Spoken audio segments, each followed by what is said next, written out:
So before we discuss the power of a product rule, we'll first take a look at the power of a power.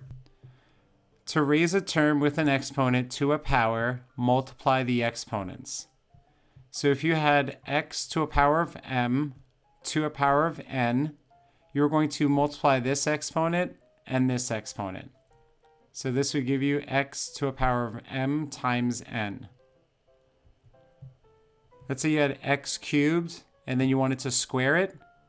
That's the same as multiplying the 2 and the 3 to give you x to the 6th.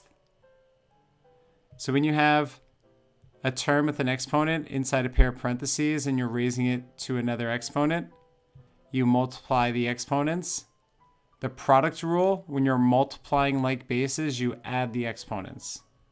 We are not multiplying like bases here. We are raising this term to another power. So we're multiplying them. If this exponent were negative, so let's say we had x to the negative 2 times 3, that doesn't change the process. You still multiply these exponents. So you get x to the negative 2 times 3, which is x to the negative 6. Same thing. You multiply the exponents. So this is the power of a power. The power of a product is similar. That is when you have a product inside the parentheses and an exponent on the outside. You distribute that exponent to each term inside. So the v gets distributed to the x and to the y. So we multiply it times this exponent of m and this exponent of n to give us x to the mv times y to the nv. Okay, so if there are multiple terms inside the pair of parentheses, like we have here, then distribute the exponent to all of the terms inside of the parentheses. So let's say we had x squared y cubed raised to a power of 4. We distribute this 4 to the exponent 2, and we distribute the 4 to the exponent of 3. So we're distributing it to both terms, x and y. So 2 times 4 gives us x to the 2 times 4, which is 8. And y cubed to a power of 4. So that gives us y to the 3 times 4, which is y to the 12th. So that is how the power of a product rule works. Let's take a look if we had a coefficient. Let's say we had the monomial 2x cubed y to the 4th to a power of 5. Step 1, distribute the exponent 5 to the coefficient.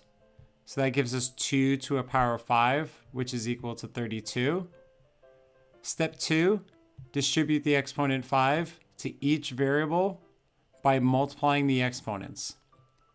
So you distribute the 5 to the x.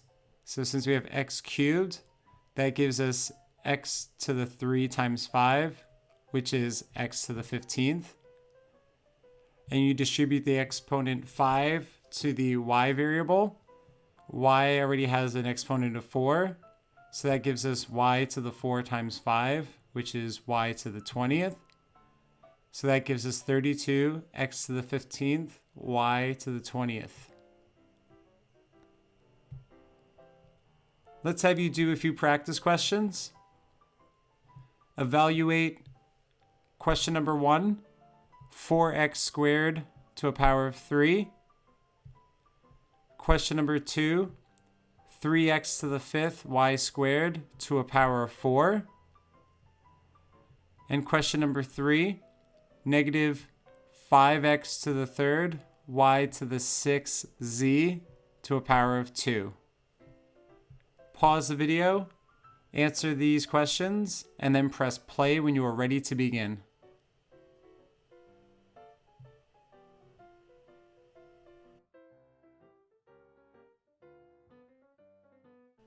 Question number 1.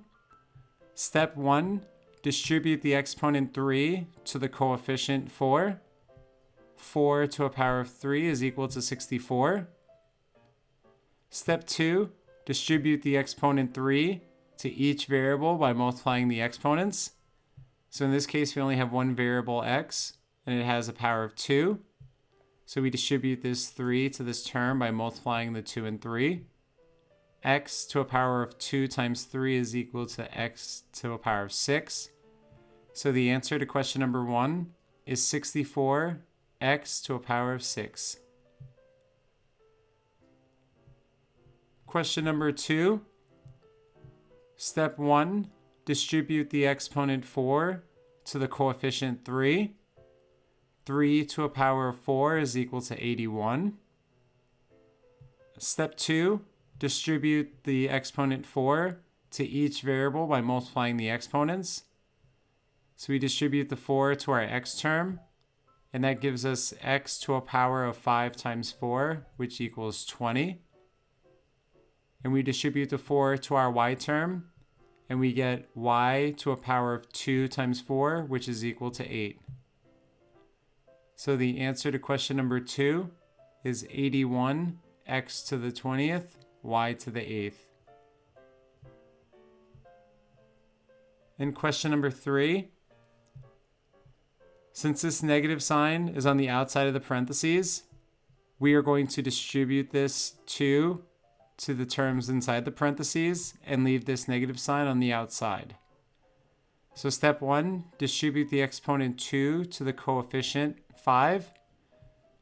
5 squared is 25. We still have our negative. So instead of having negative 5 squared and getting positive 25, we wind up with negative times that. So I can remove the parentheses now since we're going to get negative 1 times this whole term.